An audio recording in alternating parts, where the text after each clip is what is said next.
शदीद गर्मी के अंदर स्किन को कैसे बचाएं? एक चीज़ ऐसी क्या करें जो सबसे ज़्यादा प्रोटेक्शन दे सके, तो वो है सन ब्लॉक। क्या अच्छी स्किन का मतलब है गोरा चिट्टा रंग, या फिर सांवला कलर भी एक अच्छी स्किन हो सकती है? जो गोरा चिट्टा जो रंग होता है वो स्किन जल्दी ख़राब हो जाती है, वो स्किन जल्दी एज कर जाती है। स्किन अच्छी होने के लिए आपने क्या करना है कि टेक्सचर अच्छा होना चाहिए, एक्ने नहीं होनी चाहिए और स्किन हाइड्रेटेड होनी चाहिए। शादी से कितने दिन पहले, कितने हफ्ते पहले, कितने महीने पहले किसी ट्रीटमेंट की तरफ जाना चाहिए, स्किन के ट्रीटमेंट? शादी से अगर तो अच्छी ट्रीटमेंट चाहिए और लॉन्ग लास्टिंग ट्रीटमेंट चाहिए तो एटलीस्ट 6 मंथ्स। रात को मेकअप वेयर करके सो जाना है कि आपकी स्किन के लिए कितना डिजास्टर्स है? रात को मेकअप के साथ बिल्कुल भी नहीं सोना चाहिए, it's very disasters for the skin. क्या जो स्ट्रेस का, एंजाइटी, डिप्रेशन, इसका कोई हमारी स्किन के साथ, हमारे फेस के साथ कोई ताल्लुक है? कॉर्टिसोल ओवरऑल बहुत ज़्यादा बॉडी को ख़राब करता है और उसके साथ स्किन को भी ख़राब करता है। ये जो लेज़र है, बोटॉक्स है, फिलर्स हैं, माइक्रो नीडलिंग है, ये कब करवानी चाहिए? They usually needed around the age of 30, क्योंकि 30 के बाद ही हमारी रिंकलिंग ज़रा स्टार्ट होती है, जो कि डायनामिक रिंकलिंग होती है। अस्सलाम वालेकुम, ज़ीरो पॉडकास्ट के साथ मैं हूँ इमरान सनाउल्लाह। गर्मी बहुत ज़्यादा हो गई है और इस शदीद गर्मी में प्यास तो बहुत लगती है, लेकिन एक और काम भी हो रहा है कि जो जितनी भी जिल्दें हैं, जो स्किन है, उसका बेड़ा गर्क हो के रह गया है। हर बंदा परेशान है, हर बंदा कह रहा है कि यार मैं ऐसा नहीं दिखता था, ऐसी स्किन पहले कभी मेरी नहीं थी, मेरी स्किन तो बहुत अच्छी हुआ करती थी। जिनकी वाइट कॉम्प्लेक्शन थी वो ऑफ वाइट हो गए हैं, जो लाइट ब्राउन थे वो डार्क ब्राउन हो गए हैं, और जो थोड़े से ब्लैक थे या सांवले थे वो जेट ब्लैक हो गए हैं। तो इन गर्मियों में हमें अपनी स्किन की हिफाजत किस तरह से करनी है, इसका ट्रीटमेंट क्या करना है, इसके ऊपर क्या लगाना है, कब लगाना है, कब नहीं लगाना, दिन में लगाना है, रात में लगाना है, कौन से फूड इस्तेमाल करने हैं, कौन से फ्रूट इस्तेमाल करने हैं, तो इस सारे सवालात के जवाब आज के इस पॉडकास्ट में आपको मिलेंगे। आज के पॉडकास्ट में जी हमें ज्वाइन कर लिया है एस्थेटिक फिजिशियन है डॉक्टर सारा रऊफ साहिबा। अस्सलाम वालेकुम डॉक्टर साहिबा। वालेकुम सलाम। डॉक्टर साहिबा, गर्मी बहुत ज़्यादा है, जैसे हमें भी इस वक्त लग रही है, और स्किन को सबसे पहले ये इफ़ेक्ट कर देती है। जैसे ही आप थोड़ी देर के लिए बेशक बाहर निकले हैं, चंद सेकंड्स में ही अपना इफ़ेक्ट डाल देती है और एक डार्कर शेड आपको आ जाता है। शदीद गर्मी के अंदर स्किन को कैसे बचाना है? देखिए, शदीद गर्मी के अंदर पहले तो 2 चीज़ें आपको समझनी हैं कि वजह क्या है, कि किस वजह से आपके जो शेड है वो डार्क हो रहा है, और दूसरी चीज़ ये कि फिर आप उसे प्रोटेक्ट कैसे कर सकते हैं। तो गर्मी में क्यों शेड डार्क होता है, सर्दियों में क्यों इतना शेड डार्क नहीं होता? इसकी वजह ये होती है कि जो सन एक्सपोजर होता है वो ज़्यादा हो जाता है, क्योंकि सूरज की शुआएँ ज़रा ज़्यादा तेज़ होती हैं। तो सन एक्सपोजर की वजह से जो हमारे मेलानोसाइट्स होते हैं, जो कि हमारी स्किन के सेल्स होते हैं, जो कि पिगमेंट बनाते हैं, जो कि हमारी स्किन को कलर देते हैं, वो ज़्यादा हो जाते हैं। और उसके अलावा एक और चीज़ होती है हीट, मतलब कि गर्मी है, गर्मी का मौसम है तो गर्मी ज़्यादा है। अब हीट इटसेल्फ ट्रिगर करती है मेलानोसाइट्स को, जिसकी वजह से इन दोनों चीज़ों की वजह से मिलके फिर जो पिगमेंटेशन है वो ज़्यादा हो जाती है, ओवरऑल स्किन टोन जो है वो डल हो जाता है। अब इसके लिए करना क्या है? बेसिक स्किन रूटीन जो है वो तो सबकी होनी चाहिए। सबसे पहले तो जो एक मेन चीज़ है ना, अगर आप मेरे से ये सवाल करते कि एक चीज़ ऐसी क्या करें जो सबसे ज़्यादा प्रोटेक्शन दे सके, तो वो है सन ब्लॉक। ओके, वो है सन ब्लॉक। अगर एक ही चीज़ करनी है तो वो कर लें सन ब्लॉक, वो बहुत ज़्यादा आपको फ़ायदा देगा। लेकिन एक पूरी स्किन की रूटीन भी होनी चाहिए, और वो भी बहुत सिंपल है, वो इतनी कोई लंबी चौड़ी नहीं है। 3 बेसिक चीज़ें होती हैं, एक सन ब्लॉक है, एक मॉइस्चराइज़र है और एक क्लेंजर है। अगर ये 3 चीज़ें आप अपनी स्किन के लिहाज से यूज़ कर लेंगे तो गर्मियाँ हों या फिर सर्दियाँ हों, आपकी स्किन ठीक ही रहेगी। अब गर्मियों में कौन सी चीज़ें हम इस्तेमाल कर सकते हैं? जो सबसे पहले तो हमने अपनी स्किन क्लेंस करनी होती है, साफ़ करनी होती है, क्योंकि गर्मी है, पसीना आ रहा है, पोल्यूशन भी है, डस्ट भी पड़ रही है, टॉक्सिन्स भी हैं, सारी चीज़ें हैं, तो उनको हमने रिमूव करना है अपने चेहरे के ऊपर से। एक तो रात के वक्त, एक दिन के वक्त 2 दफ़ा क्लेंजिंग चेहरे की होनी चाहिए। रात के वक्त ज़्यादा ज़रूरी होती है, क्योंकि पूरा दिन हम बाहर होते हैं, सन ब्लॉक भी लगाया होता है, वो भी चेहरे पे होता है, कभी मेकअप भी किया होता है, उसको भी उतारना होता है। तो गर्मियों में ज़रूरी है कि एक तो आप फोमिंग क्लेंजर का इस्तेमाल करें, जो कि एक अच्छे तरीके से स्किन के ऊपर जो कुछ भी आपने लगाया है, या फिर जो अपने ऑयल्स वगैरह हैं, डेड सेल्स हैं, वो रिमूव हो। तो एक तो ये है जो अच्छा, जिन लोगों को एक्ने का इशू है उनके लिए सैलिसिलिक एसिड बेस्ड क्लेंजर होते हैं, क्योंकि गर्मी में एक्ने ज़्यादा हो जाती है। उसकी वजह ये होती है कि जो ऑयल प्रोड्यूसिंग ग्लैंड्स होते हैं वो स्टिमुलेट होते हैं गर्मी की वजह से, और वो एक्ने प्रोड्यूस करते हैं। तो उसके लिए सैलिसिलिक एसिड बेस्ड क्लेंजर होता है। ये थोड़ी सी चीज़ें हैं जो हैं, ये आप याद रखें। ठीक है। अच्छा, मैं जब से ये होश संभाला है ना, तो मैंने ज़्यादातर यही देखा है कि एक ही क्रीम होती है घर में वो बच्चों को भी वही लग रही है, बड़ों को भी वही लग रही है, बुजुर्गों को भी वही लग रही है, सर्दियों में भी वही लग रही है, गर्मियों में भी वही लग रही है, ठीक है। कोई एलर्जी हो जाए तब भी वही लग रही है, कोई खारिश हो जाए तब भी वही लग रही है। तो ये जो माशाल्लाह एक ही प्रोडक्ट के अंदर हर बंदे का ट्रीटमेंट उस चीज़ से हो रहा है, क्या ये प्रैक्टिस जो है वो ठीक है घरों में? नहीं, ऐसा नहीं होना चाहिए, क्योंकि देखिए बेशक एक ही घर में रहते हैं लेकिन स्किन टाइप काफ़ी हद तक डिफरेंट होती है।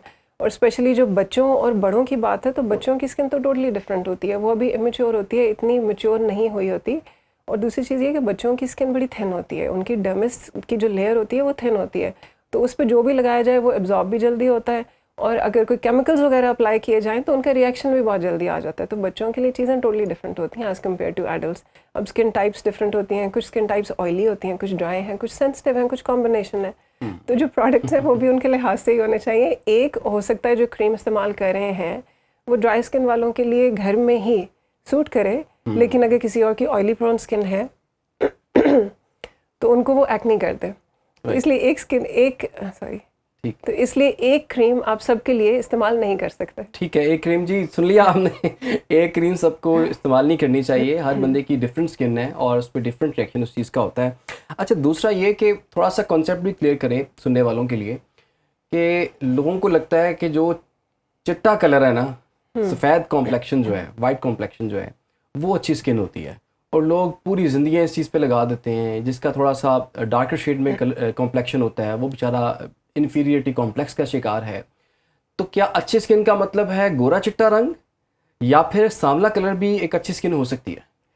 अच्छी स्किन का मतलब गोरा चिट्टा रंग बिल्कुल भी नहीं है, बल्कि अगर आप मेडिकली या साइंटिफिकली इस चीज़ को देखें तो जो गोरा चिट्टा जो रंग होता है वो स्किन जल्दी ख़राब हो जाती है, वो स्किन जल्दी एज कर जाती है। तो ये तो हमारे कल्चर में है, अनफॉर्चुनेटली हमारे पाकिस्तानी कल्चर में हमेशा से हम यही देखते आए हैं कि जो ज़्यादा गोरा है या चिट्टा है वो ज़्यादा खूबसूरत है, लेकिन आज सच ऐसा होता नहीं है। हाँ, अगर फीचर्स उसके साथ अच्छे हैं गोरे रंग के साथ तो दैट इज़ वेरी गुड, लेकिन कुछ डार्क लोगों के, सांवले लोगों के ज़्यादातर फीचर्स अच्छे होते हैं as compared to very fair people.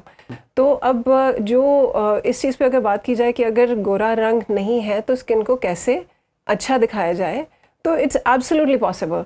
Skin अच्छी होने के लिए आपने क्या करना है कि टेक्सचर अच्छा होना चाहिए, एक्ने नहीं होनी चाहिए, और स्किन हाइड्रेटेड होनी चाहिए। पिगमेंटेशन या अनइवन स्किन टोन अगर है तो वो नहीं होनी चाहिए।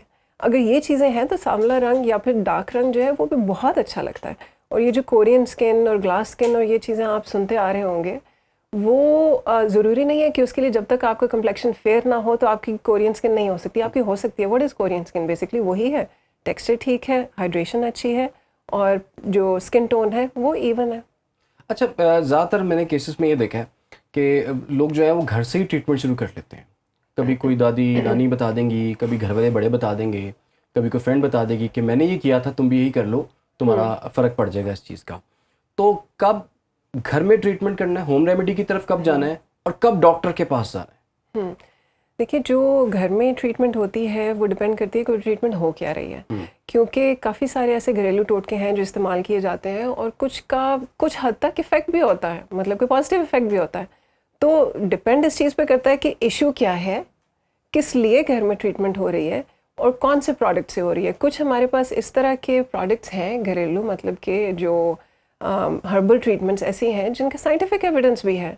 तो अगर अच्छी किसी हर्बल मेडिसिन या फिर हर्बल प्रोडक्ट के साथ या फिर घरेलू प्रोडक्ट के साथ की जा रही है तो उसका फ़ायदा भी हो सकता है, लेकिन ज़्यादातर इन चीज़ों का नुकसान होता है क्योंकि ये फिर बहुत ज़्यादा की जाती हैं, रिपीटेडली की जाती हैं, और एक ऐसा नहीं होता कि वन ट्रीटमेंट फिट्स ऑल, ऐसा कभी हो ही नहीं सकता।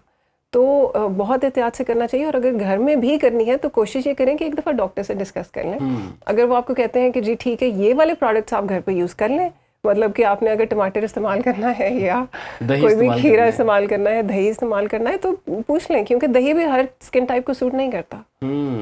अच्छा, ये जो आजकल ना, जैसे कि हम पहले बात कर रहे थे, बड़ा कॉम्प्लेक्स है लोगों में कि यार मेरा कलर जो है वो फेयर नहीं है इतना। उसके लिए बहुत सी वाइटनिंग क्रीम्स भी जो हैं मार्केट में मौजूद हैं। प्राइसेस भी डिफरेंट रेंज में आपको मिल जाएगी, कोई 10,000 में मिल जाएगी, कोई 5 में मिल जाएगी, कोई 2 में मिल जाएगी, कोई 500 में भी, कोई 250 में भी मिल जाएगी।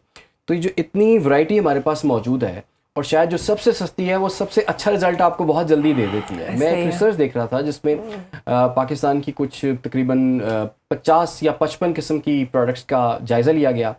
जब उनको लेबॉर्ट्री में टेस्ट करवाया गया तो सिर्फ 2 प्रोडक्ट्स ऐसी थी, ये नेशनल इंटरनेशनल दोनों की मैं बात कर रहा हूँ, मिक्स करके 2 प्रोडक्ट ऐसी थी जो कि क्वालिफाई की थी कि ये बिल्कुल ठीक है, इसमें मर्करी की तादाद जो है बिल्कुल मुनासिब है।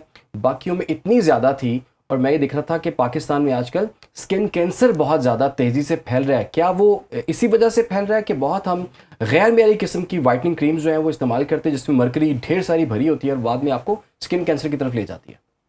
स्किन कैंसर की मेन 2 वजूहत होती हैं, एक तो सन एक्सपोजर है और दूसरा जो चीज़ें हम अप्लाई कर रहे होते हैं वो भी हैं। अगर तो वाइटनिंग क्रीम्स की बात की जाए तो जो वाइटनिंग क्रीम्स हैं, अगर तो वो आपको ये कह के बेच रहे हैं 2 दिन में रंग गोरा या फिर ओवरनाइट फेयरनेस, तो आप दूर भागें इनसे। बिल्कुल भी ये चीज़ें आपने नहीं लेनी। 2 दिनों में रंग गोरा नहीं होता। 2 दिनों में रंग गोरा नहीं होता और होना चाहिए भी नहीं क्योंकि इट्स नॉट मेडिकली पॉसिबल। तो होता क्या है कि उन क्रीम्स में स्टेरॉइड्स होते हैं और मर्करी होती है, और स्टेरॉइड्स आपको अब तो अवेयरनेस काफ़ी ज़्यादा हो चुकी है, अब लोगों को पता है कि स्टेरॉइड स्किन के लिए कितने बुरे होते हैं। एक तो एक्ने करते हैं स्टेरॉइड, एक्ने होती है, स्किन थिन हो जाती है, पतली हो जाती है, रिंकली हो जाती है, इवन ओवर टाइम स्किन सैग कर जाती है स्टेरॉइड्स की वजह से। ब्लड वेसल्स विजिबल हो जाती हैं, कैपिलरीज जो होती हैं स्किन के अंदर वो विजिबल हो जाती हैं।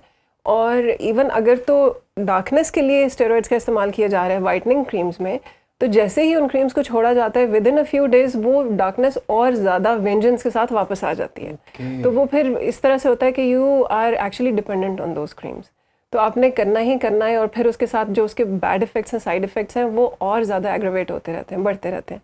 और जो मर्करी जिसकी आप भी बात कर रहे हैं अभी, वो जिन क्रीम्स में होता है वो तो इवन और ज़्यादा बुरी होती हैं, सोने पे सुहागा आप कह सकते हैं उसको, क्योंकि वो तो ओवरऑल बॉडी पे ऑर्गन्स जो होते हैं, बॉडी के ऑर्गन्स, उन पे भी इफेक्ट करती है, किडनीज को डैमेज करती है, ब्लड प्रेशर बहुत हाई करती है, बहुत ज़्यादा उसके इफेक्ट्स होते हैं जो नेगेटिव इफेक्ट्स होते हैं। सही। अच्छा, ये जो शादी से पहले जो सबको होश आता है कि मैंने अब चिट्टा होना है, या रिश्ते के वक्त जब रिश्ता देखने के लिए लोग आ रहे होते हैं उससे एक दिन पहले कुछ खवातीन जो है वो ट्रीटमेंट करवा लेती हैं अपना, कि जी मुझे कोई ऐसी क्रीम मिल जाए, कोई ऐसी बेस मिल जाए, कुछ इस तरह का ट्रीटमेंट मिल जाए जिससे मैं थोड़ी सी गोरी लगूं, जिससे मेरी शादी सिक्योर हो जाएगी, मेरा रिश्ता अच्छी जगह पर हो जाएगा, और उसके बाद जब शादी मेरी हो रही होगी उससे एक दिन पहले लोग करवा लेते हैं। तो ये ज़रा बताइए, और उसके बाद कुछ रिएक्शन भी हमें स्किन पे देखने को मिले हैं। शादी से कितने दिन पहले, कितने हफ्ते पहले, कितने महीने पहले किसी ट्रीटमेंट की तरफ जाना चाहिए, स्किन के ट्रीटमेंट?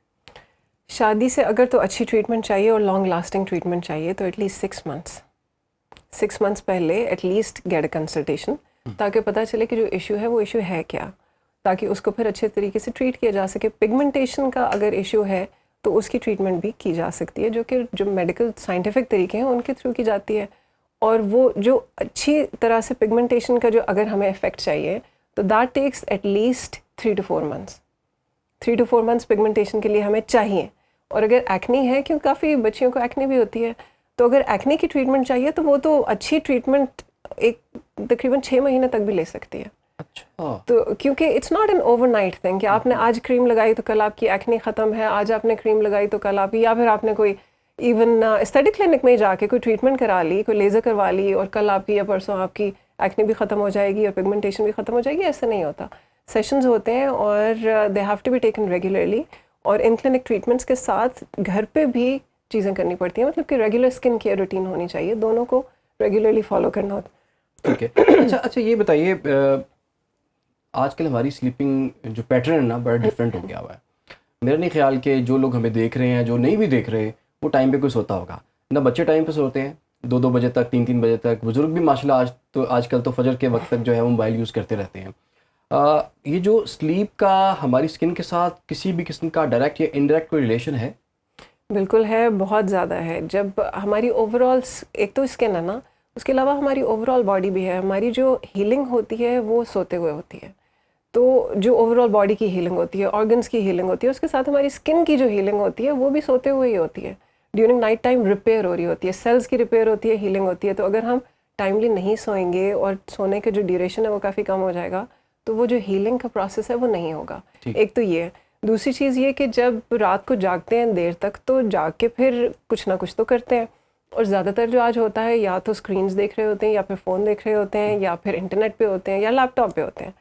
तो उसकी जो लाइट होती है, the blue light, the visible light that comes out of it, वो एक तो पिगमेंटेशन को ज़्यादा करती है, हमें लग रही ये रहा होता है कि घर के अंदर बैठे हुए हैं, सन एक्सपोजर तो है नहीं, तो पिगमेंटेशन तो नहीं होगी, उससे स्किन की डलनेस भी ज़्यादा होती है। जिन लोगों को मेलाज्मा का इशू होता है वो एग्रेवेट होता है, और उसके अलावा ये डार्क सर्कल्स बहुत ज़्यादा हो जाते हैं क्योंकि कंजेशन होती है, जो ब्लड वेसल्स वगैरह जो होती हैं आइज़ के अराउंड, उनकी कंजेशन होती है, और अगेन जो पिगमेंटेशन होती है वो भी ज़्यादा हो जाती है आंखों के साइड्स पे, तो डार्क सर्कल्स भी उसकी वजह से ज़्यादा होते हैं।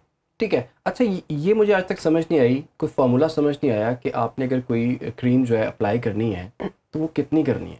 कुछ लोग ऐसे बहुत भर के हाथ रखते हैं और उसके बाद पूरा जैसे कहते हैं लपेट लेते हैं अपने फेस को। कुछ लोग हैं बिल्कुल थोड़ी सी लेते हैं और उसके बाद उनका फेस, उसमें भी कवरेज पूरी मिल जाती है। कुछ लोग हैं जब फेस गीला होता है उस वक्त वो क्रीम यूज़ करते हैं, कोई प्रोडक्ट यूज़ करते हैं, कुछ लोग उसके ड्राई होने का वेट करते हैं। तो ये ज़रा फार्मूला बताएं, ये क्रीम कब अप्लाई करनी है, कितनी अप्लाई करनी है, किस वक्त अप्लाई करनी है। ठीक है, अच्छा ये डिपेंड करता है कि आप अप्लाई कर क्या रहे हैं। कुछ ऐसी चीज़ें हैं जो ज़्यादा क्वांटिटी में चाहिए होती हैं, जैसे कि सन ब्लॉक है। अगर सन ब्लॉक आप एक पी साइज अमाउंट में लगा रहे हैं तो that is not going to benefit you at all. उसके लिए 2 फिंगर लेंस होती हैं जो कि आपके पूरे फेस और नेक के लिए है, तो ये ज़रूरी है। लेकिन अगर आप एक और चीज़ को देखें जिसको हम रेटिनॉल कहते हैं, बहुत ज़्यादा फेमस है आजकल। अगर आप 2 फिंगर लेंस रेटिनॉल लगाना शुरू कर देंगे तो that will be disastrous for skin. तो वो हमें पी साइज अमाउंट में चाहिए, बिल्कुल छोटी सी अमाउंट होती है P size amount, that is enough for your entire face. तो डिपेंड ये करता है कि आप क्या लगा रहे हैं। इसके अलावा आपने कहा कि कुछ चीज़ें गीले फेस पे लगाई जाती हैं, कुछ अप्लाई करने के लिए सूखने का किया जाता है, इंतज़ार किया जाता है। तो उसमें ये होता है कि जब आपने कोई सीरम्स वगैरह लगाने हैं, जैसे विटामिन सी है, नाइसिनामाइड है, उससे पहले आपने क्लेंस किया है, मुंह धोया है, तो वेट करें कि चेहरा ड्राई हो जाए, फिर उसके बाद इनको अप्लाई करें। लेकिन अगर आपने कोई भी इस तरह के सीरम्स या एक्टिव्स अप्लाई नहीं करने हैं, डायरेक्ट मॉइस्चराइज़र अप्लाई करना है, तो फिर उसको डैम्प फेस पे अप्लाई करें ताकि जो हाइड्रेशन है वो लॉक इन हो जाए और उसका इफेक्ट ज़्यादा हो। राइट। अच्छा, रात को अक्सर जो ख़वातीन हैं वो मेकअप के साथ सो जाती हैं। ऑब्वियसली कुछ इवेंट है, कोई शादी है, बहुत थके हुए आए हैं और उसके बाद उन्होंने कहा जी दिल नहीं कर रहा क्लेंजिंग करने के लिए, मैं सो जाता हूँ। तो जो रात को मेकअप वेयर करके सो जाना है, ये आपकी स्किन के लिए कितना डिज़ास्टर्स है? रात को मेकअप के साथ बिल्कुल भी नहीं सोना चाहिए। It's very disasters for the skin. होता ये है कि देखिए हमारे पूरे दिन के ऑयल, पसीना, डेड स्किन सेल्स, इवन जो हमने सन ब्लॉक लगाया होता है और मेकअप वगैरह जो किया होता है वो हमारे पोर्स के अंदर जाता है। अब ये सारी चीज़ें जब मिल के चेहरे के ऊपर रहेंगी और रात के वक्त भी रहेंगी, जो कि वो वाला टाइम है जब स्किन की हीलिंग होनी है, रिपेयर होनी है, तो स्किन को एक तो उस हीलिंग और रिपेयर का टाइम नहीं मिल रहा क्योंकि काफ़ी कुछ चेहरे के ऊपर लगा हुआ है, और सेकेंडली जब हमारे पोर्स ब्लॉक हो रहे हैं और ऊपर से गर्मी भी इतनी ज़्यादा है, तो that's a perfect breeding ground for bacterias. तो उसकी वजह से स्किन में इन्फेक्शन के चांसेस होते हैं। जो इन्फ्लेमेटरी एक्ने होती है इन्फेक्शन के साथ, वो बहुत ज़्यादा बढ़ जाती है। लोगों में दाने बहुत ज़्यादा, मतलब कि चेहरे पे दाने बहुत ज़्यादा निकलने शुरू हो जाते हैं और उनको समझ नहीं आता कि दाने निकल क्यों रहे हैं। तो ये तो एक बेसिक स्किन केयर रूटीन का पार्ट होना चाहिए कि आपने मेकअप के साथ बिल्कुल नहीं सोना। और दूसरी चीज़ ये कि उसमें जो होते हैं फ्री रेडिकल्स निकलते हैं, उनकी वजह से जो हम मेकअप वगैरह जो लगा रहे होते हैं, तो उससे कोलेजन हमारा ख़राब होता है इंटरनली, और जब कोलेजन ख़राब होता है तो स्किन की एजिंग एक्सेलरेट हो जाती है। तो that is actually very bad. काफ़ी सारे लेवल्स पे ये स्किन को अफेक्ट कर रहा होता है। अच्छा, दूसरा ये बताइए मुझे कि बहुत से लोग ऐसे हैं जिनके फेस पे स्कार्स हैं, और मैंने इस लेवल के स्कार्स भी देखे हुए हैं कि उनको पहले फिल किया जाता है, पहले मेकअप से पहले। कुछ ऐसी ख़वातीन के भी होते हैं कि इतनी उन्होंने केयर नहीं की होती कि वो इतने डीप हो चुके होते हैं कि उनको पहले उनको फिल किया जाता है, उसके बाद उनको स्मूथ किया जाता है, उसके बाद मेकअप करवाया जाता है। और अगर फॉर एग्जांपल कोई मीडिया इंडस्ट्री में है तो डेली बेसिस पर उसने ये एक्टिविटी जो है रिपीट करनी है। क्या अब ये चीज़ लिखी गई है कि वो स्कार हो गया है, अब ये रहेगा, परमानेंटली रहेगा और उसको यही पैटर्न फॉलो करना है, या फिर कोई ऐसा इलाज मौजूद है जो कि इससे कदरे आसान है और डूएबल है और ईजिली उसको अवेलेबल होगा? इसके लिए सबसे पहले तो ये कि अगर एक्ने हो रही है, और ये अवेयरनेस बड़ी ज़रूरी है पेरेंट्स में भी, कि अगर बच्चियों को एक्ने हो रही है तो उसका टाइमली इलाज कराएं इस टाइम पे। और एक्ने के साथ, और स्पेशली जिस एक्ने की आप बात करें जो कि स्कारिंग छोड़ जाती है, उसको आपने घरेलू टोटकों के साथ ट्रीट नहीं करना। टाइमली डॉक्टर के पास जाएं, प्रॉपर इलाज कराएं ताकि इस हद तक स्कारिंग हो ही ना। लेकिन अगर स्कारिंग हो गई है तो उसकी भी टाइमली ट्रीटमेंट करवाएं, क्योंकि जो टाइमली ट्रीटमेंट होती है स्कारिंग की, मतलब कि इजी वर्ड्स में ये कि जितना जितना कम टाइम का स्कार होगा उतनी जल्दी वो बेहतर हो जाएगा। Okay. जितनी ज़्यादा देर से स्कारिंग हुई होगी ओवर ईयर्स, तो उसको फिर इम्प्रूव होने में भी उतना ही टाइम लगेगा। ट्रीटमेंट्स होती हैं, काफ़ी सारी ट्रीटमेंट्स है, डिपेंड करता है कि स्कार क्या है, कौन सा है। काफ़ी डिफरेंट स्कारिंग की भी टाइप्स होती हैं, उस लिहाज से फिर हम ट्रीटमेंट्स भी करते हैं। एक तो सबसिजन होती है जिसमें जो स्किन के नीचे जो फाइबर्स बन जाते हैं, फाइबरस बैंड्स जो कि स्किन को नीचे पुल करते हैं, और जो स्कार होता है वो ज़्यादा प्रोमिनेंट नज़र आता है, उसको कट किया जाता है। एक और स्कारिंग होती है जिसको हम TCA क्रॉस एक पील होती है वो अप्लाई करके करते हैं। फिर हम रीसर्फेसिंग लेज़र्स के साथ, जैसे फ्रैक्शन लेज़र्स होती हैं, CO2 फ्रैक्शन लेज़र, उसके साथ करते हैं। कुछ स्कारिंग्स के लिए माइक्रोनीडलिंग इज़ क्वाइट गुड। तो there are many different types of treatments for scarring, लेकिन टाइमली ट्रीटमेंट होना इज़ द बेस्ट थिंग। अच्छा, बहुत से लोग हैं जो कि खुद डॉक्टर के पास जाते भी नहीं हैं। उनका ही शिकवा होता है कि डॉक्टर जो है पहले इतनी फ़ीस चार्ज करते हैं, उसके बाद इतनी ज़्यादा प्रोडक्ट्स हमें लिख देते हैं कि जी सुबह आपने नाश्ते से पहले ये लगानी है, नाश्ते के बाद ये लगानी है, दोपहर को सोने से पहले आपने ये करना है, रात को सोने से पहले आपने ये करना है। तो ये जब वो टाइम कैलकुलेशन की जाती है ना, वो कहते हैं पूरा दिन हम कुछ ना कुछ लगाते ही रहे। तो क्या ये स्किन की केयर जो है वो इतना लेंथी प्रोसेस है कि पूरे दिन में आपने और कोई काम नहीं करना, आपने कभी ये लगाना है, कभी वो लगाना है, और कभी ये नहीं लगाना, कभी वो नहीं लगाना? तो एक लंबी लिस्ट जो है वो डॉक्टर से दे देता है और वो जो क्लाइंट होता है, पेशेंट होता है, वो भाग जाता है। देखिए, जो स्किन केयर रूटीन है, जो बेसिक स्किन केयर रूटीन है, जो सबको करनी चाहिए, दैट इज़ वेरी सिंपल। उसमें है क्या, सुबह उठ के सबने मुँह हाथ तो धोना ही है, तो दैट इज़ क्लेंजिंग। और उसके बाद अगर कुछ भी नहीं करना, मतलब कि बेसिक स्किन केयर रूटीन की हम बात कर रहे हैं, तो सन ब्लॉक। जिन लोगों की ऑयली स्किन है वो डायरेक्ट सन ब्लॉक लगा लें, जिनकी ड्राई स्किन है वो पहले मॉइस्चराइज कर लें और फिर सन ब्लॉक लगा लें, and that is it. They don't need to do anything else. ठीक है। हाँ, अलबत्ता अगर सूरज का एक्सपोजर बहुत ज़्यादा है, बाहर काम है, तो फिर 2 से 3 घंटे के बाद सन ब्लॉक को रिपीट कर लें। और आजकल तो इतना इजी हो गया है कि पाउडर बेस्ड सन ब्लॉक्स आ गए हैं, मतलब कि आप ब्रश लें, पाउडर लें और अपने मेकअप के ऊपर भी आप सन ब्लॉक अप्लाई कर सकते हैं। और रात के वक्त क्या रूटीन होनी चाहिए? अगेन, फेस वॉश तो आपने करना ही है, सोने से पहले करना चाहिए, तो वो होना चाहिए, और साथ मॉइस्चराइज कर लें। अगर तो किसी चीज़ की ज़रूरत नहीं है, मतलब कि there no active ingredients that are needed, acne नहीं है, पिगमेंटेशन नहीं है, तो सिंपली मॉइस्चराइज करके सो जाएं, या फिर मॉइस्चराइज़र से पहले या तो रेटिनॉल लगा लें या नाइसिनामाइड, या जो भी ट्रीटमेंट के लिहाज से अगर डॉक्टर ने आपको कहा है, तो कीप इट वेरी सिंपल। तो इट्स वेरी इजी, किया जा सकता है, it's very doable as well. ठीक है, और सिंपल है, स्मार्ट है, ये कोई लंबी चौड़ी लिस्ट नहीं चाहिए आपको इस चीज़ की। बिल्कुल भी नहीं चाहिए। ठीक है। अच्छा, बड़े लोग जो कहते हैं, मैं बड़े लोगों से मुराद यही है कि जिसको देखो अब आजकल उसके जो लिप्स हैं बड़े डार्क हो चुके हैं, किसी के ब्लैक हो गए हैं, कोई सिगरेट पीता है, कोई और कुछ करता है, तो ये पिंक लिप्स को वापस बहाल करने का एक प्रोसेस है, वो कितना आसान है, कितना मुश्किल है, और अपनी लिप्स की हिफाजत हमने किस तरह से करनी है? लिप्स की हिफाजत भी आपने बिल्कुल वैसे ही करनी है जैसे आपने अपनी स्किन की हिफाजत करनी है। तो अगर सन ब्लॉक लगाया जा रहा है तो उसको लिप्स पे भी अप्लाई करना है, और आजकल तो लिप्स पे भी अप्लाई करना है। आजकल तो इस तरह के लिप बाम्स हैं, देखिए इस तरह की बाम्स हैं जो कि SPF 50+ के साथ आ रही हैं, इवन पाकिस्तान में तो 60 के साथ भी आ रही हैं। जो बेसिक लिप बाम्स होते हैं उनमें SPF 15 तो होता ही है, ठीक है, लेकिन अगर लिप्स ज़रा डार्क हैं तो आप उस उतना SPF लें जो कि ज़्यादा हो, एटलीस्ट 50 हो, वो अप्लाई कर सकते हैं। उसके अलावा कुछ ट्रीटमेंट्स भी हो सकती हैं, जैसे कि पील्स हैं, कुछ लेजर्स हैं जिनकी मदद से पिगमेंटेशन को कम किया जा सकता है। लेकिन उससे पहले ये ज़रूरी है कि अगर आप स्मोकिंग कर रहे हैं, साथ आप ये सारी ट्रीटमेंट्स भी करवा रहे हैं, तो फ़र्क तो कोई नहीं पड़ना, फिर वो पिगमेंटेशन तो वही की वही रहनी है। इसका मतलब है जो सिगरेट पी रहा है, स्मोकिंग कर रहा है, वो कुछ भी ट्रीटमेंट करता रहे, उसका कोई फ़र्क नहीं पड़ेगा। कोई फ़र्क नहीं पड़ेगा, क्योंकि जो डैमेज आपका हो रहा है वो कॉन्स्टेंटली हो रहा है। आप उस डैमेज को रिपेयर करने की कोशिश कर रहे हैं, साथ आप और डैमेज भी किए जा रहे हैं। तो जो स्मोकिंग करते हैं, एक तो उनका कोलेजन लॉस भी ज़्यादा होता है स्किन से, और उनकी पिगमेंटेशन भी ज़्यादा होती है।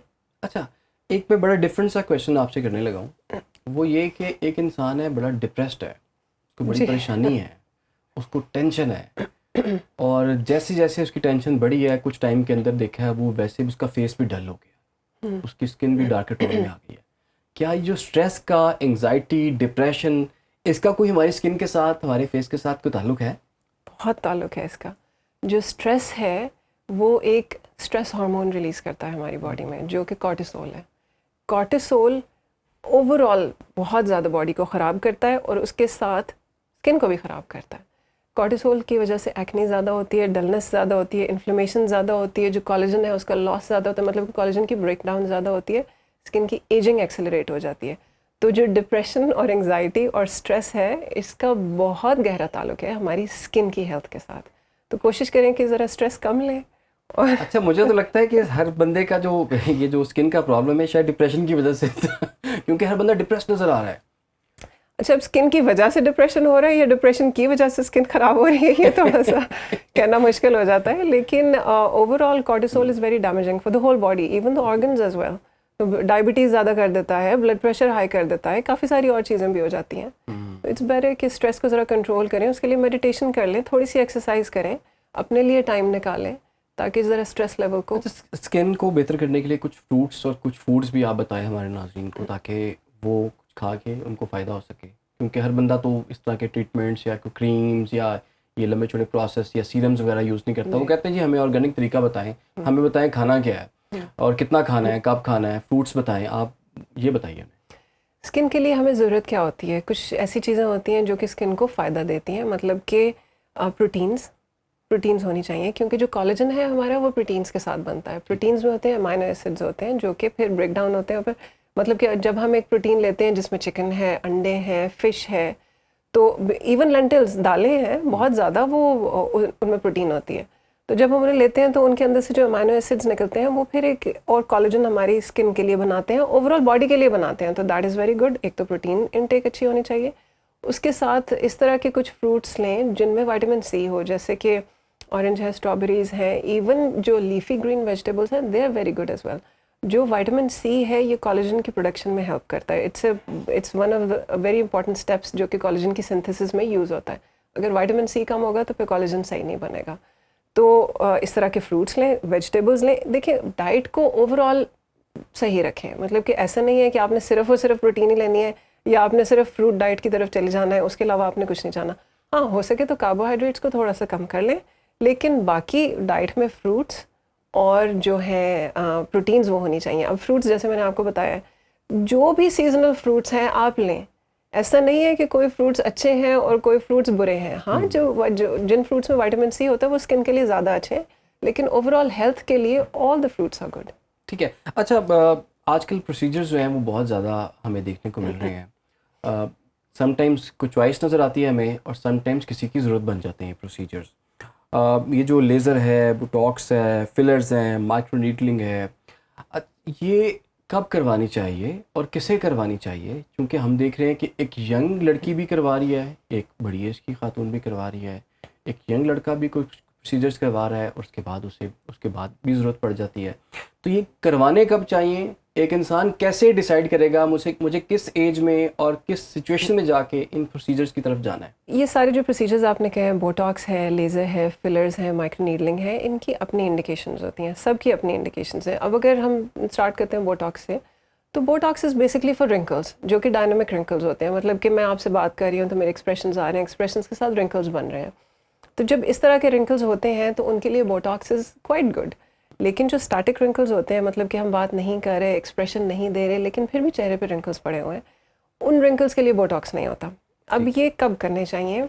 तो they usually needed around the age of 30, क्योंकि 30 के बाद ही हमारी रिंकलिंग ज़रा स्टार्ट होती है, जो कि डायनामिक रिंकलिंग होती है। तो उसमें हम बड़े आराम से इसको कर सकते हैं। अब होता क्या है कि छोटा सा एक टॉक्सिन होता है जो इंजेक्ट किया जाता है मसल के अंदर डायरेक्टली, जो मसल की मूवमेंट को कम कर देता है, जिसकी वजह से रिंकल बनना बंद हो जाता है। अब आप ये कह रहे हैं कि काफ़ी सारी बच्चियाँ भी हैं जो करवाती हैं, और even there are some girls who are in their 20s and they ask for botox. तो ये वाला जो बोटॉक्स होता है इसको हम प्रिवेंटिव बोटॉक्स कहते हैं। अब होता ये है कि जब आप एक मसल की मूवमेंट को रोक रहे हैं और उसमें रिंकलिंग नहीं हो रही, तो वो रिंकलिंग जो है वो फिर परमानेंट भी नहीं होगी।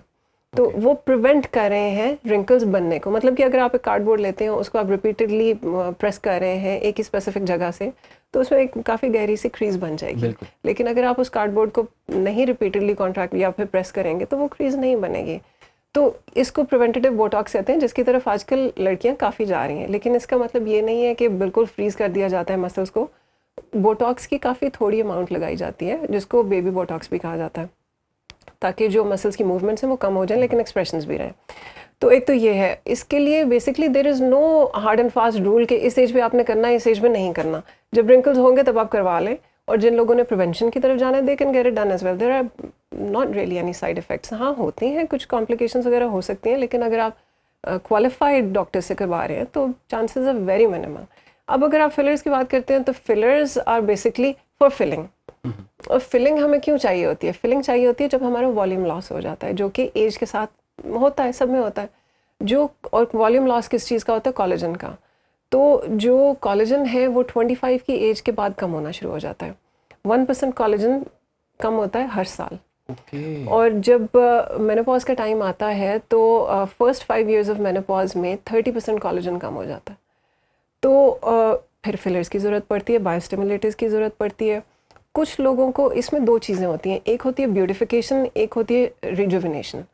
तो जो ब्यूटिफिकेशन जो होती है वो उन लोगों में की जाती है जो कि यंग होते हैं।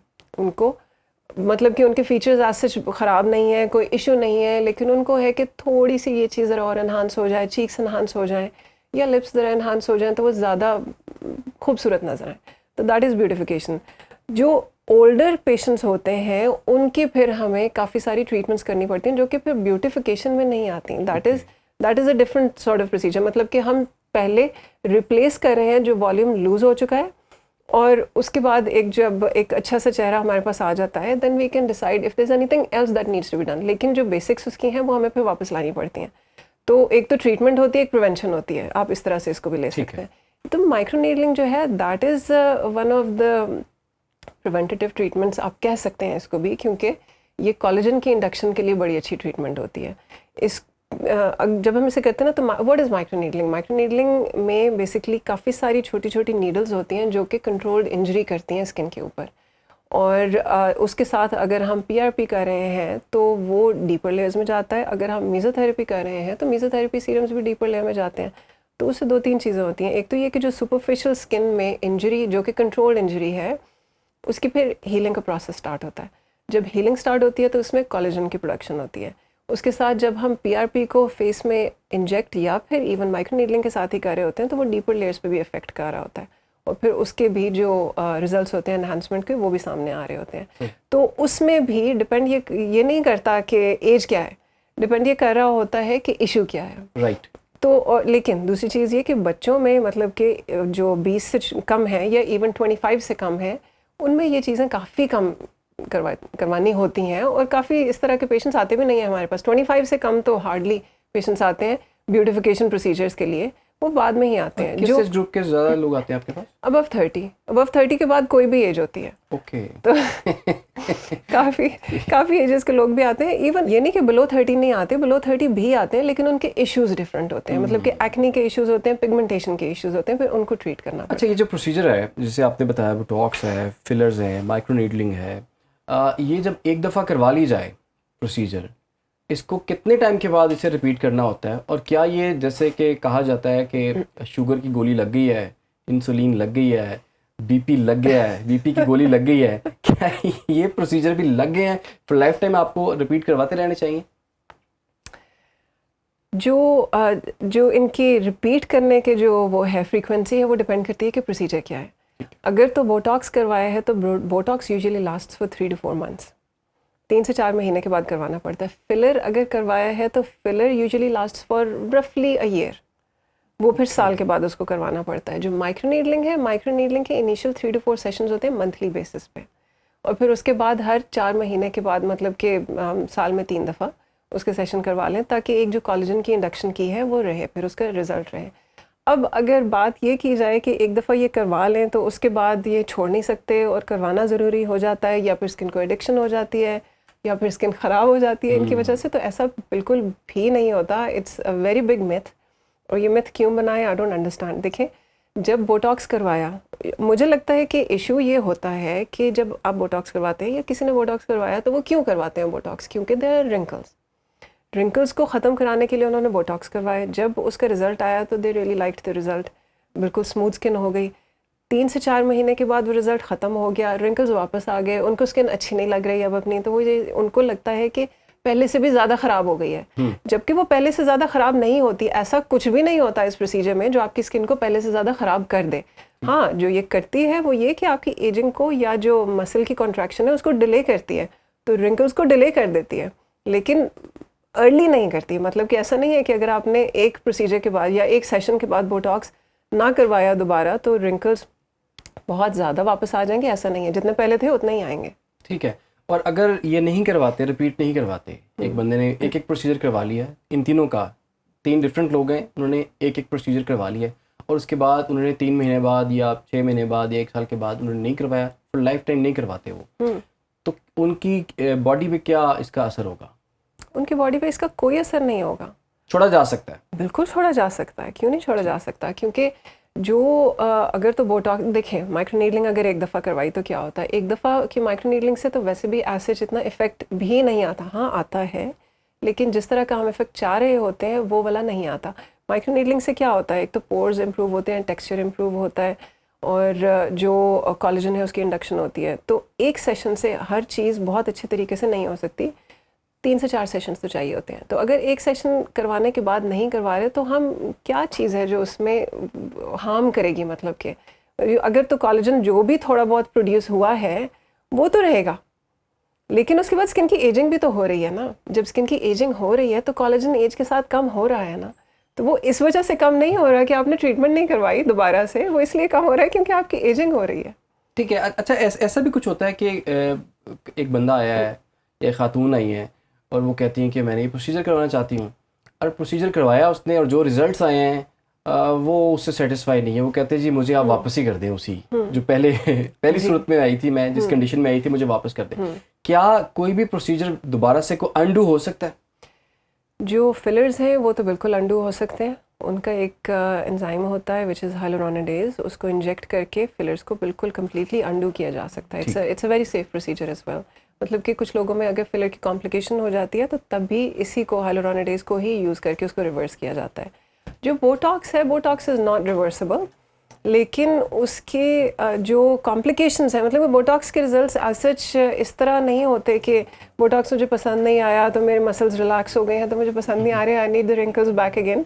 वो इस तरह से कोई भी नहीं कहता। होता ये है, उसकी कुछ कॉम्प्लिकेशंस होती हैं। एक तो स्पॉक ब्राउ हो जाती है, मतलब कि जो आईब्रो है वो काफ़ी यहाँ से कॉर्नर से लिफ्ट हो जाए, तो उसमें हम थोड़ा सा बोटॉक्स यहाँ पे दोबारा इंजेक्ट करके उसको डाउन कर देते हैं। उसके अलावा कुछ लोगों में ऐसे होता है कि जो आईब्रो है वो काफ़ी ज़्यादा डाउन चली जाती है, मतलब कि ज़्यादा बोटॉक्स अगर इंजेक्ट हो जाए तो वो डिपेंड करता है फिर जो उनका डॉक्टर है उस पर, क्योंकि ये तो एक असेसमेंट के बाद प्रोसीजर होना चाहिए। और जिन लोगों में, मतलब कि ये उन लोगों में होता है जो कि ज़रा एज में होते हैं और उनका जो फोरहेड है वो छोटा होता है और वो अपनी आईब्रोज़ को यूज़ कर रहे होते हैं अपने आईलिड्स और ये जो है, मतलब कि फोरहेड को यूज़ कर रहे होते हैं अपनी आईब्रोज़ को रेज़ करने के लिए और जो आईलिड्स हैं उनको भी रेज़ करने के लिए। तो जब ऐसे पेशेंट्स में बोटॉक्स कर दिया जाता है तो फिर ये कॉम्प्लिकेशंस होती है, आईब्रो नीचे आ जाती है, लिड थोड़ी सी कवर होने के चांसेस होते हैं। एक और चीज़ होती है कि टोसिस हो सकता है, मतलब कि आईलिड जो है वो बिल्कुल नीचे आ सकती है, अगर तो शटर गिर सकता है। शटर गिर सकता है। और वो इस सिचुएशन में कि बोटॉक्स जो है वो थोड़ा सा गलत तरीके से इंजेक्ट कर दिया जाए, और वो बहुत जो इवन कॉम्पिटेंट डॉक्टर्स हैं उनसे भी कभी कभी हो जाता है। So far I have not done it, लेकिन होने को किसी से भी हो सकता है। उस केस में एक मेडिसिन होती है, एक कुछ ड्रॉप्स होते हैं, आई ड्रॉप्स, जो कि आंखों में इंजेक्ट किए जाते हैं, जिसकी वजह से फिर वो आईलिड ज़रा ऊपर हो जाती है और फिर कुछ मसाज वगैरह किया जाता है, जिसकी वजह से बोटॉक्स का इफेक्ट जो है वो जल्दी ख़त्म हो जाता है। लेकिन बोटॉक्स एक दफ़ा इंजेक्ट हो जाए तो it takes its time, 3 to 4 months। ठीक है, आखिर में मुझे बताएं, जो जितने प्रोसीजर्स का आपने नाम लिया है इसमें ख़र्चा कितना होता है?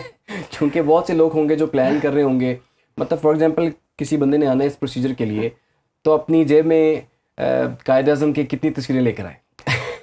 अच्छा देखिए, ये जो है ना, ये बड़ा, इसका जवाब बहुत वेरिएबल है, मतलब कि इसमें इतनी वैरायटी है कि मैं खुद भी परेशान हो जाती हूँ कभी कभी। कुछ ऐसे क्लिनिक्स हैं जो they giving very cheap treatments and there are certain clinics that are giving overly expensive treatments. अब वेरी चीप कितनी चीप होगी, मतलब कि अगर आप माइक्रोनीडलिंग का बात करते हैं माइक्रोनीडलिंग की, तो देयर प्रॉब्ली सर्टेन क्लिनिक्स जो कि 1-1.5 हज़ार में माइक्रोनीडलिंग करके दे रहे हैं। तो अब वो उसमें क्या ऐसा करते होंगे कि 1-1.5 हज़ार में सारा प्रोसीजर भी हो रहा है, पीआरपी भी साथ हो रही है, माइक्रोनीडलिंग भी करके दे रहे हैं, क्योंकि उनकी अपनी नीडल्स होती हैं जो कि स्टेराइल नीडल्स होती हैं and there single use needles. और फिर हाइजीन को फॉलो करना होता है, अच्छे तरीके से प्रोडक्ट्स का इस्तेमाल होता है, मेसोथेरेपी सीरम्स होते हैं। तो फिर आता दिमाग में ये है कि वो यूज़ क्या कर रहे हैं, क्या नहीं यूज़ कर रहे हैं। तो ये उसके अलावा दूसरी चीज़ जो डिपेंड करती है वो ये कि जो बोटॉक्स और फिलर्स होते हैं इनकी टाइप्स होती हैं। कुछ हमारे पास कोरियन आते हैं और कुछ ब्रांडेड होते हैं जो कि ब्रिटिश या अमेरिकन होते हैं, तो वो उनकी प्राइस फिर इस पे डिपेंड करती है कि हम कौन सा वाला इंजेक्ट कर रहे हैं। अच्छा, आप वैसे एक प्राइस रेंज बता दें मिनिमम से मैक्सिमम तक की, किस ब्रैकेट में आती है? अगर बोटॉक्स की आप पूछ रहे हैं तो Botox is usually around 25 to 35 basic upper 3 area के लिए। अपर 3 एरिया का मतलब फोरहेड है, ये मिड का एरिया है और आंखों के साइड्स पे। Right, 25 to 35। ठीक है। फिलर्स? फिलर्स इज अराउंड रफली 30,000 पर ml, और लेकिन वेरी करता है डिपेंडिंग ऑन फिलर कौन सा यूज़ हो रहा है और बोटॉक्स कौन सा यूज़ हो रहा है। मैक्सिमम? मैक्सिमम तो बहुत ज़्यादा भी जा सकते हैं। Any figure? मैक्सिमम यहाँ पे कोई करवाता नहीं है, ओके। पाकिस्तान में नहीं करवाते। सस्ता काम। सस्ता काम करवाते हैं। ठीक हो गया, ठीक हो गया। और लेज़र ट्रीटमेंट्स जो हैं? लेज़र ट्रीटमेंट्स भी इस पे डिपेंड करती हैं कि कौन सी लेज़र मशीन यूज़ हो रही है। वो तो उनका तो बहुत मुश्किल है कोई एक नंबर स्पेसिफाई करना, क्योंकि हेयर रिमूवल लेज़र भी होती हैं, फिर रीसर्फेसिंग लेज़र्स भी होती हैं, फिर उसके अलावा दूसरी लेज़र्स भी होती हैं, रिजुविनेशन के लिए भी होती हैं। तो वो डिपेंड करता है लेज़र कौन सी है, फिर उसके लिहाज से उसकी प्राइस होती है। ठीक है, बहुत बहुत शुक्रिया आपका डॉक्टर सारा रऊफ, आपने हमें आज टाइम दिया और बड़ी अच्छी बातें जी हुई हैं। देख लिया ना, एक महंगा काम है ये, तो आप अपनी स्किन को आपने ख़ास ध्यान रखना है, इसकी केयर आप ही कर सकते हैं, कोई दूसरा बंदा बाहर से आके नहीं कर सकता। बहुत से हमने रेमेडीज़ की भी बात की है, बहुत से प्रोसेसेस की भी बात की है। आपको स्मार्ट वे जो है डॉक्टर सारा ने बताया कि किस तरह से सुबह से लेकर रात तक आपको लंबी चौड़ी लिस्ट नहीं चाहिए, आपको चंद एक चीज़ें चाहिए, उनको फॉलो करें, अपनी स्किन को पहले से बेहतर बनाएं। इजाज़त दीजिए, अल्लाह हाफ़िज़।